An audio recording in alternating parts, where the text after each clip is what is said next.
ఒకసారి చూడండి సార్.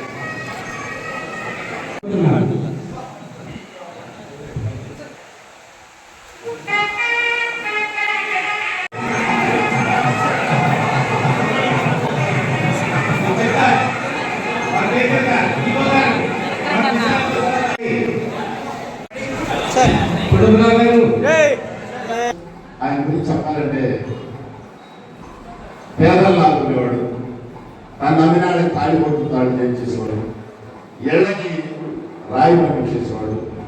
తర్వాత ఆయన ఆ రోజుల్లో ఒక గురి ఎలా అంటే no police, no police station, no court, అందరూ అక్కడే పరిష్కారం అయ్యేది మన నమ్మకం.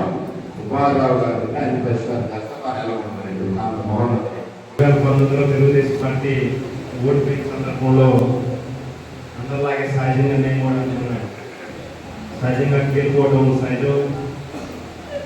ఈ గెలిపోవడంలో ఒకసారి ఓడిపోతుంటాం, ఒకసారి గెలుపుతుంటాం.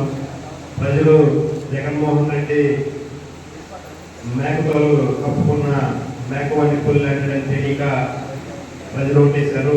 మళ్ళీ 5 ఏళ్ల తర్వాత తెలుగుదేశం పార్టీని ఆదరిస్తారని చెప్పి 2019లో ఓడిపోయిన అనుకున్నాం. కానీ జగన్మోహన్ రెడ్డి పరిపాలన మొదలుపెట్టిన తర్వాత ఒక్కొక్క అంశాన్ని మనం తీసుకున్నట్లయితే అమరావతి రాజధానిగా తీసేశాడు.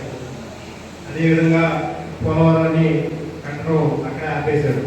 ఇలా అంటే ప్రజలకు ఉపయోగపడే ప్రతి అంశాన్ని నీరు గారుస్తా దాన్ని అతలాకుతలం చేస్తా ఈ పరిపాలన సాగడంతో పాటు ఎవరన్నా ఏమన్నా మాట్లాడితే వారి మీద కేసులు పెట్టడం, ఇబ్బందులు గురి చేయడం, చాలా మంది చాలా సందర్భాల్లో బయటికి కూడా రాని పరిస్థితి ఈ రాష్ట్రంలో నెలకొన్న సందర్భంగా ఆ రోజుల్లో ఈ మొక్కు ఇంత పెద్ద మొక్కు మామూలుగా చివరిలో గాలి వచ్చి నాయకులందరూ ఊపి వచ్చినాక నేను కూడా మొక్కునేవాడిని కాదేమో. ఎందుకంటే నాకు కూడా 400 కిలోమీటర్లు నడవడం అనేది సహజంగా సాధారణ మనుషులకి సాధ్యపడేది కాదు.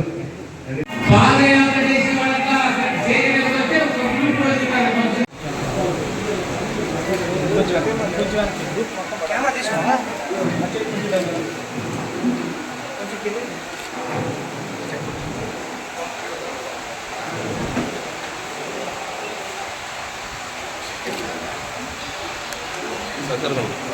ఓకే.